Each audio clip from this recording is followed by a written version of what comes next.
আজকের ভিডিওতে আমরা ইলেকট্রোম্যাগনেটিক রেডিয়েশন, তার সাথে প্ল্যাঙ্কের কোয়ান্টাম থিওরি, ঠিক আছে, স্পেকট্রাম, এই সমস্ত জিনিসগুলো সম্পর্কে জানবো। তবে এতদিন আমরা লাইটের পার্টিকেল নেচারটা জেনে এসেছি, বাট ওয়েভ নেচারটা সম্পর্কে আমরা অতটা এখন অবগত নই। তো আমি যেটা ঠিক করেছি, সবার প্রথম আমি আজকে লাইটের ওয়েভ ক্যারেক্টার থেকে শুরু করবো, ঠিক আছে? চলো আর বেশি না কথা বলে আজকের ভিডিও শুরু করা যাক।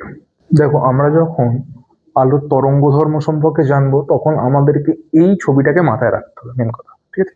এটা অ্যাকচুয়াল ছবি। এর সাথে কয়েকটা জিনিস এখানে আমরা চারটে পয়েন্ট নিয়ে ডিসকাস করব। তার মধ্যে একটা পয়েন্ট হচ্ছে এর বেগ। দেখো, তরঙ্গ অ্যাকচুয়ালি এই দিক থেকে এদিকে যাচ্ছে, ঠিক আছে? মানে প্রপাগেশন হচ্ছে লেফট টু রাইট, ওদিক থেকে এদিকে প্রপাগেট করছে। তাহলে এর একটা বেগ আছে নিশ্চয়ই, তাই না? একটা গতিতে বা বেগে প্রপাগেট করে। এর বেগ, এটাকে যদি আমরা একটা আলোক তরঙ্গ ধরে নিই, ঠিক আছে? আলোক তরঙ্গ হলে এর বেগ হচ্ছে 3 × 10⁸ মিটার পার সেকেন্ড। এতটা বেগ এসে যাবে যদি এটা আলোক তরঙ্গ হয়। এবার মাথায় রাখবে, সূর্য থেকে যে তরঙ্গগুলো আসে সেটা কিন্তু অনেক ভিন্ন ভিন্ন ধরনের তরঙ্গ হয়, কিন্তু প্রত্যেকের গতিবেগ এটাই হয়। এটা গেল তরঙ্গের বেগ। নেক্সট আমরা আসছি তরঙ্গ সংখ্যা, ঠিক আছে, বা ওয়েভ নাম্বার। ওয়েভ নাম্বার কিরকম? ধরো এটা একটা তরঙ্গ, আমি এখানে আর একটা তরঙ্গ আঁকছি। ধরো এটা একটা স্ট্রিপ, এটা 1 সেন্টিমিটার, 1 সেন্টিমিটারের একটা স্ট্রিপ। এবার তরঙ্গ, ধরো এইগুলো তরঙ্গ সব, এটা 1 সেন্টিমিটার ধরো স্ট্রিপ, এতটা, ঠিক আছে? এবার আমাকে তরঙ্গ কাউন্ট করতে হবে, তবে তার আগে বলে দিই তরঙ্গ কিভাবে কাউন্ট হয়, বলে দিচ্ছি। দেখো, তরঙ্গ এইটা একটা তরঙ্গ, এইটা একটা তরঙ্গ, এরকম না। দেখো, এখান থেকে স্টার্ট হচ্ছে, এই উপরে গিয়ে পুরোপুরি নিচে এলো, এই পুরো একটা ঢেউ, এটাকে হচ্ছে একটা পুরো ওয়েভ, একটা ওয়েভ। এইটাকে আমরা কাউন্ট করি একটা তরঙ্গ হিসেবে, মানে এইখান থেকে এতটা একটা তরঙ্গ। ঠিক আবার এখান থেকে শুরু হলো, এখানে গিয়ে শেষ হলো, ঠিক আছে? দেখো তো, প্রায় এস এর মতো, কমপ্লিট এস, তাই তো, কমপ্লিট এস, এটাকে আমরা বলছি একটা তরঙ্গ। তো এটা কাউন্ট করার সব থেকে সহজ উপায় হচ্ছে উপরের যেই হাম্পগুলো আছে, এক একটা হাম্পকে কাউন্ট করে নাও, তাহলেই সেগুলো এক একটা করে তরঙ্গকে বুঝিয়ে যাবে। যেমন দেখো, একটা হাম্প, দুটো হাম্প, দুটো তরঙ্গ। এবার দেখো, এইটা একটা তরঙ্গ, এইটা একটা তরঙ্গ, তো দুটো হাম্প আছে মানে তুমি ধরে নিতে পারো সেখানে দুটো তরঙ্গ আছে। এবার দেখো তো এখানে কতগুলো তরঙ্গ আছে। দেখো, একটা, দুটো, তিনটে, চারটে, পাঁচটা, ছটা। তাহলে এইটা হচ্ছে ছটা। আমরা এটাকে ডিনোট করি নিউ বার দিয়ে, ঠিক আছে? মানে হচ্ছে ওয়েভ নাম্বার, ঠিক আছে? তো আমরা এইটাকে করলাম 6। তো ওয়েভ নাম্বার কত? 1 2 3 4 5 6, ওয়েভ নাম্বার হচ্ছে 6। এটাকে আমরা বলছি ওয়েভ নাম্বার, ঠিক আছে? Wave number. তো ওয়েভ নাম্বার অ্যাকচুয়ালি কি, আমরা যদি একটা 1 সেন্টিমিটার স্ট্রিপ নিই, তাতে ধরো 1 সেন্টিমিটার স্ট্রিপে যতগুলো টোটাল ওয়েভস থাকবে, কতগুলো ওয়েভস আছে? 1 2 3 4 5 6, ছটা ওয়েভস আছে। তো এর ওয়েভ নাম্বার হয়ে গেল 6। দ্যাটস ইজি, তাই তো? তো আমরা দুটো জিনিস জানলাম, একটা হচ্ছে এই সমস্ত তরঙ্গের বেগ, আর তরঙ্গের নাম্বার বা ওয়েভ নাম্বার, ওয়েভ নাম্বারটা জানলাম। নেক্সট আর একটা জিনিস আমাদের জানার আছে, সেটা হচ্ছে ওয়েভ লেন্থ। ওয়েভ লেন্থ কিভাবে মাপবো? ওয়েভ লেন্থ মাপা খুব সহজ। ওয়েভ লেন্থ দেখো এইভাবে মাপা হয়। ধরো এইটা একটা টোটাল ওয়েভ, মানে এখান থেকে ধরো স্টার্ট হচ্ছে, এখান থেকে এখানে গিয়ে ফিনিশ হচ্ছে, এটা একটা টোটাল ওয়েভ। এই টোটাল ওয়েভের যে লেন্থ, এটাকে আমরা বলছি ওয়েভ লেন্থ, আর এটাকে আমরা ডিনোট করি ল্যামডা দিয়ে, ঠিক আছে? নর্মালি এটা ন্যানোমিটারে মাপা হয়। তুমি এটাকে যা খুশি ইউনিটে মাপতে পারো, মিটারও মাপতে পারো, কিলোমিটার, ন্যানোমিটার, অ্যাংস্ট্রম, যা খুশি ইউনিটে মাপতে পারো। তো এইটা নর্মালি ন্যানোমিটারে মাপা হয়, ল্যামডা। তো একটা এখান থেকে শুরু হচ্ছে, এখান থেকে শেষ। আবার অনেকে আবার এরম ভাবে মাপে না, অনেকে আবার কি মাপে, এরম ধরো এই যে হামটা আছে, ঠিক আছে? অ্যাকচুয়ালি উপরের হামকে বলে ক্রিস্ট আর নিচেরটাকে থ্রো বলে, হ্যাঁ? তো এই যে তারপরের হাম্প, এদের দুজনকার মাঝের ডিস্টেন্সটাকেও কিন্তু ল্যামডা বলা হয়, ঠিক আছে? হয় তুমি এখান থেকে এতটা ডিস্টেন্স ধরো একটা ওয়েভের, বা একটা হাম্প থেকে আর একটা হাম্প, এইটা হচ্ছে ল্যামডা বা এইটা হচ্ছে ওয়েভ লেন্থ। এবার দেখো তো, আমি তো বলতেই পারি যে সাপোজ আমার কাছে একটা এইরকম ওয়েভ আছে, সাপোজ এইরকম একটা ওয়েভ আছে, এটা একটা ওয়েভ, তাই তো।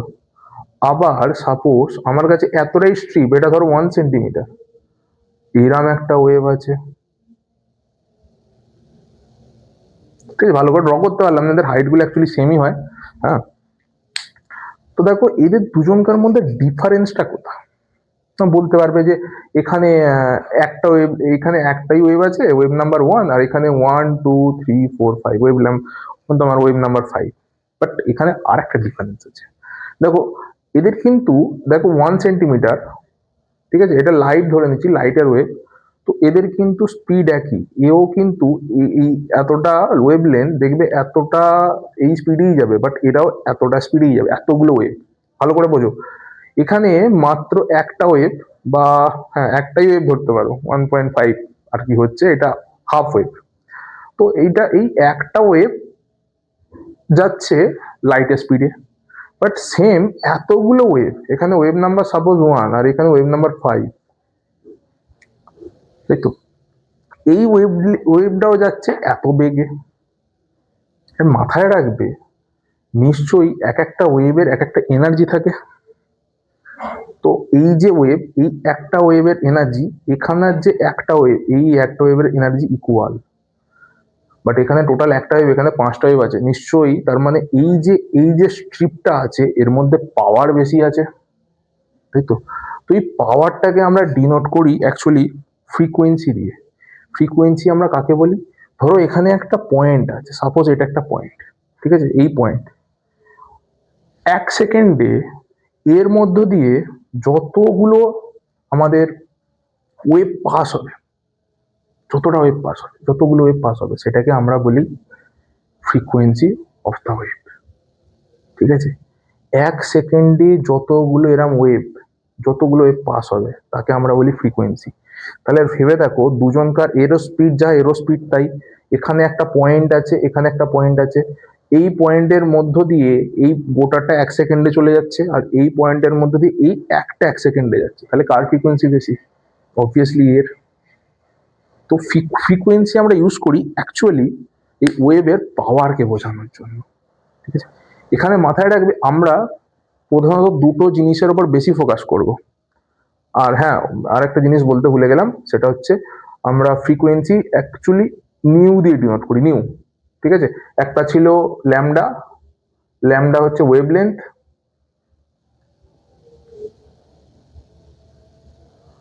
দেন হচ্ছে মিউ ফ্রিকোয়েন্সি,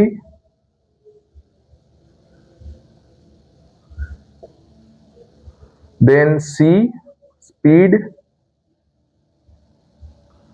লাস্ট মিউ বার, এটা হচ্ছে ওয়েভ নাম্বার। তো লাইটের এই 4টে প্রপার্টিস আমাদেরকে মাথায় রাখতে হবে, ঠিক আছে, 4টে প্রপার্টিস। তো বুঝতেই পারছো ওয়েভ নাম্বার আর ফ্রিকোয়েন্সি এদের দুজনকার মধ্যে একটা রিলেশন আছে। যদি আমার ওয়েভ লেন্থ বেড়ে যায়, দেখো এর ওয়েভ লেন্থ অনেক বেশি, দেখো ওয়েভ লেন্থ যদি বেড়ে যায় তাহলে দেখো ফ্রিকোয়েন্সিটা কমে যাচ্ছে, আর যদি ফ্রিকোয়েন্সিটা বেড়ে যায় তাহলে দেখো ওয়েভ লেন্থ কমে যাচ্ছে। এখানে ফ্রিকোয়েন্সি এদের অনেক হাই, তো ওয়েভ লেন্থ দেখো এইটুখানি, এতটা ওয়েভ লেন্থ, আর এর ওয়েভ লেন্থ দেখো অনেকটা বড়। তো এখান থেকে কি বুঝতে পারছি, যদি আমার এইটা বড় বেশি হয় ওয়েভ লেন্থ, তাহলে কিন্তু ফ্রিকোয়েন্সি আমার ডিক্রিজ করে, আর যখন ফ্রিকোয়েন্সি বেশি হয় ওয়েভ লেন্থ তখন কম হয়, ঠিক আছে। আর হ্যাঁ, আর একটা জিনিস বলে রাখি, এই যে ওয়েভ লেন্থ, ফ্রিকোয়েন্সি আর স্পিডের মধ্যে একটা রিলেশন আছে, ঠিক আছে, সেটা হচ্ছে C equals to nu lambda, এই ফর্মুলা আছে। তোমার যদি যে কোনো দুটো জানা থাকে, ধরো আমার কাছে সি জানা আছে আর নিউ জানা আছে, তাহলে তুমি ল্যামডা বার করে নিতে পারবে, আর যদি ল্যামডা জানা থাকে নিউ জানা থাকে তখন তুমি সি বার করে নিতে পারবে, ঠিক আছে। এই রিলেশনটা আছে। আর যদি নিউ এর কথা বলো, নিউ বার এটা হচ্ছে 1/λ, এই ওয়ানটা কি 1 সেন্টিমিটার, ধরো ওয়েভ লেন্থ ধরো এতটা, আর 1 সেন্টিমিটারের মধ্যে এরকম কতগুলো ওয়েভ আছে, তাহলে এই 1 সেন্টিমিটারকে আমি এটাতে ভাগ করে দেবো, তাহলে এইটা একটা ধরো এখানে এলো, এইটা আবার এখানে আসছে, আবার এখানে, আবার এখানে, তাহলে 1 2 3 4, ওয়েভ নাম্বার হয়ে গেল 4, 4টে ওয়েভ আছে 1 সেন্টিমিটারের মধ্যে, ঠিক আছে। তো এটা আলোর বেসিক কিছু প্রপার্টিস সম্পর্কে আমরা জানলাম, 4টে টোটাল প্রপার্টি। এরপর আমরা আরেকটু এর কিছু ক্যারেক্টারিস্টিক সম্পর্কে জানছি, ঠিক আছে, ওয়েভলেন্থ কত থেকে কতটা পর্যন্ত বেড়ে যেতে পারে। তো দেখো, সূর্য থেকে আমাদের এত হিউজ ভ্যারাইটির একটা তরঙ্গ দৈর্ঘ্যের স্ট্রিপ আছে, ঠিক আছে। এখানে দেখো আমি দুটো ডাটা দিয়েছি, একটা হচ্ছে মিউ আর একটা হচ্ছে ল্যামডা। এবার হার্জ, মিউ এর একক অ্যাকচুয়ালি হার্জ, মানে হচ্ছে সেকেন্ড পার সেকেন্ড, সেকেন্ড ইনভার্সে আমরা এটাকে ডিনোট করি, ঠিক আছে। এবার আমি স্ট্রিপে কি দিয়েছি দেখো, এই নিচের স্ট্রিপটা বলছে যে কতটা তরঙ্গ দৈর্ঘ্য থেকে কতটা তরঙ্গ দৈর্ঘ্য আলো অ্যাকচুয়ালি সূর্য এমিট করে, আর আমি ওপরে তার ফ্রিকোয়েন্সি গুলো লিখে দিয়েছি। কি দেখতে পাচ্ছি, 10⁻12 এটা মিটার, 10⁻−12 মিটার, মানে আমরা সেটা চোখে দেখতেও পাবো না, এটা জাস্ট অ্যাটমিক সাইজের মতো, অ্যাটমের থেকেও প্রায় সাইজের কম। এত ছোট তরঙ্গ মানে আমরা চোখে দেখতে পাবো না, এত ছোট তরঙ্গ কিন্তু সূর্য দিতে পারে। তাহলে ভাবো তো, আমি কি বলেছিলাম, যদি তরঙ্গ দৈর্ঘ্য কম থাকে তাহলে তার কিন্তু শক্তি বেড়ে যায়। এবার দেখো শক্তি দেখো 10⁻22, এটাকে আমরা অ্যাকচুয়ালি এনার্জি বলতে পারি। ফ্রিকোয়েন্সিটাই অ্যাকচুয়ালি এনার্জি, এর সঙ্গে জাস্ট একটা স্মল একটা কনস্ট্যান্ট মানে এইচ, প্ল্যাঙ্কস কনস্ট্যান্ট সেটা বলে, সেটা মাল্টিপ্লাই করলেই অ্যাকচুয়ালি আমরা লাইটের এনার্জিটা পেয়ে যাই। তো সেটার ব্যাপার আমরা পরে আসছি। তো এত ছোট একটা তরঙ্গ সে তৈরি করতে পারে সূর্য, সেখান থেকে কতটা দেখো, 10⁻³ এতটা ওয়েভ লেন্থের, কত বড় বুঝতে পারছো, 10⁻³ মিটার, মানে এত মিটার। এইটার মানে হচ্ছে তো প্রায় 1 কিমি। দেখো একটা তরঙ্গ যার সাইজ ভাবো 1 কিলোমিটার, মানে এখান থেকে ডিস্টেন্স এটা 1 কিলোমিটার, এত বড় তরঙ্গ হতে পারে। চোখে দেখতে পাচ্ছি না, সেখান থেকে এত বড়, মানে ধরো তরঙ্গ আমি আঁকতে শুরু করেছি, এরাম এরাম থেকে এরাম এরকম এরাম বড় হয়ে যেতে পারে, এত বড় হয়ে যেতে পারে তরঙ্গ। সূর্য থেকে এত হিউজ ভ্যারাইটিজের তরঙ্গ আছে, আলো আছে, এগুলো আলো, ঠিক আছে। কিন্তু দুর্ভাগ্যের বিষয় কি জানো, আমরা এর খুব স্মল একটা পার্ট দেখতে পাই। স্মল পার্টটা দেখো কোথায় আছে, দেখো এই পার্টটা আমরা এখানে দেখতে পাই, জাস্ট একটা স্ট্রিপ, জাস্ট এইটুখানি একটা স্ট্রিপ আমরা দেখতে পাই, এইটুকু, এইটুকু স্ট্রিপ আমরা জাস্ট দেখতে পাই, এই পোর্শনটা। এবার আমি যদি এই পোর্শনটাকে যদি আমি ব্রড করতে বলো, তাহলে ব্রড কিছুটা আমি করে দেখাচ্ছি। দেখো এই স্ট্রিপটাকে আমি ব্রড করলাম, এবার যদি এই স্ট্রিপটা সাইজ বলো, তাহলে এই স্ট্রিপটা শুরু হয় প্রায় 400 ন্যানোমিটার থেকে, 400 ন্যানোমিটার থেকে আমরা 700 ন্যানোমিটার, আমরা এই রেঞ্জের আলো দেখতে পাই, যেটা টোটাল স্ট্রিপ সূর্য থেকে যে আলো আছে তার মাত্র এইটুকুনটি পোর্শন, এত কম আমরা দেখতে পাই। আর বুঝতেই পারছো এখানে ওয়েভলেন্থ কম, এখানে ওয়েভলেন্থ বেশি। এবার আমরা এই অঞ্চলেরই কিন্তু ওই 7টা কালার দেখতে পাই, যে রেনবো বা রামধনুর যে 7টা রং হয়, তোমরা হয়তো ছোটবেলায় পড়েছো, বেনিয়া, সহ, কলা, হ্যাঁ। তো এই জায়গাটা অ্যাকচুয়ালি রেড হয়, এই পোর্শনটা রেড, আর এই পোর্শনটা দেখো ওয়েভলেন্থ তো বেশি, আমরা ছোটবেলায় পড়েছি রেডের ওয়েভলেন্থ বেশি, এই জায়গাটা অ্যাকচুয়ালি ভায়োলেট হয়। মাঝখানে আরো 5টা কালার আছে, আরো 5 কালার মাঝখানে আছে ধরে নাও। তো এইটুকুনটি আমরা দেখতে পাই, আমরা জাস্ট দেখতেই পাই না, তাই না। আমরা আল্ট্রাভায়োলেট, সাপোজ এর এদিকের রিজিয়নটা হচ্ছে আল্ট্রাভায়োলেট রিজিয়ন, এদিকটা আল্ট্রাভায়োলেট ইউ, তারপরে তোমার এদিকটা হচ্ছে ইনফ্রারেড রিজিয়ন, আমরা এইসব রিজিয়ন দেখতেই পাই না, আলো দেখতেই পাই না, আমরা এই একটা স্মল পোর্শন দেখতে পাই জাস্ট। দেখো এতটা যদি আমরা এবার বুঝে থাকি, দেন তাহলে আমরা ম্যাক্সওয়েলের তড়িৎ চুম্বকীয় তরঙ্গ তত্ত্বটাকে আমরা খুব ভালোভাবে বুঝতে পারবো। দেখো ম্যাক্সওয়েল কি বলেছিলেন, আমরা ধরো তরঙ্গকে এইভাবে রিপ্রেজেন্ট করছি, তাই না, এইভাবে রিপ্রেজেন্ট করি নর্মালি। বাট ম্যাক্সওয়েল যেটা বলছেন যে না, আলোর তরঙ্গ অ্যাকচুয়ালি এরকম নয়, আলোক তরঙ্গ হচ্ছে দু রকম তরঙ্গের মিশ্রণ, ঠিক আছে।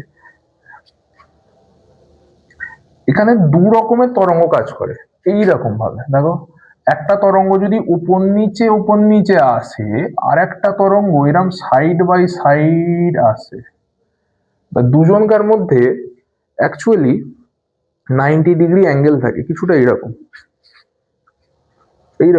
দেখো, একটা রেড তরঙ্গ, একটা ব্লু তরঙ্গ, একে অপরের মধ্যে এর অ্যাঙ্গেল হচ্ছে 90 ডিগ্রি, ঠিক আছে? এরা 90 ডিগ্রি অ্যাঙ্গেলে প্রপাগেট করে। কোন দিকে যায়?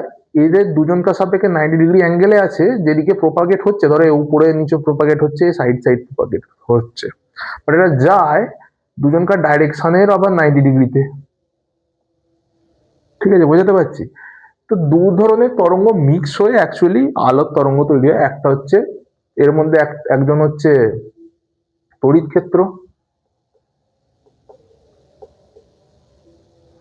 একটা হচ্ছে তড়িৎ ক্ষেত্র বা ইলেকট্রিক ফিল্ড, আর একটা হচ্ছে ম্যাগনেটিক ফিল্ড।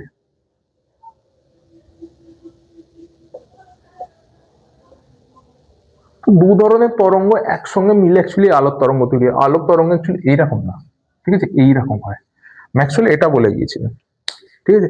ম্যাক্সওয়েলের তড়িৎ চুম্বকীয় তরঙ্গ তত্ত্ব আশা করি বোঝা যাচ্ছে যে দু রকমের তরঙ্গ একসঙ্গে কম্পাইল হয়ে অ্যাকচুয়ালি আলোক তরঙ্গটা তৈরি হয়েছে। খুব ভালো। নেক্সট উনি আরেকটা কথা বলেছিলেন যে ধরো এটা একটা পার্টিকেল,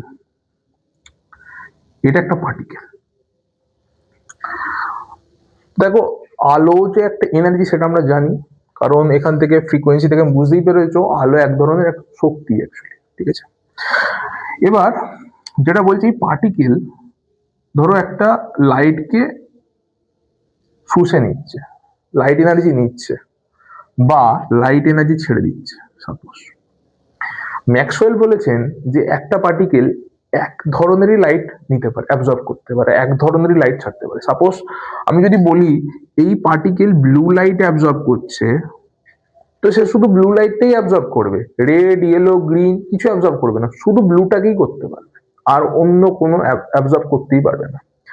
আর যদি ধরো এই ব্লু ছেড়ে দিচ্ছে, তো এ শুধু ব্লু কালারই ছাড়বে, বা ধরো ব্লু নিচ্ছে, খুব ভালো কথা, আর শুধু রেড ছাড়ছে, এরকম হতে পারে।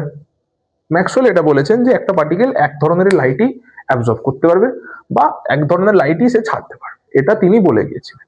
খুব ভালো। তো ম্যাক্সওয়েল এখান থেকেই তিনি ধরেছিলেন।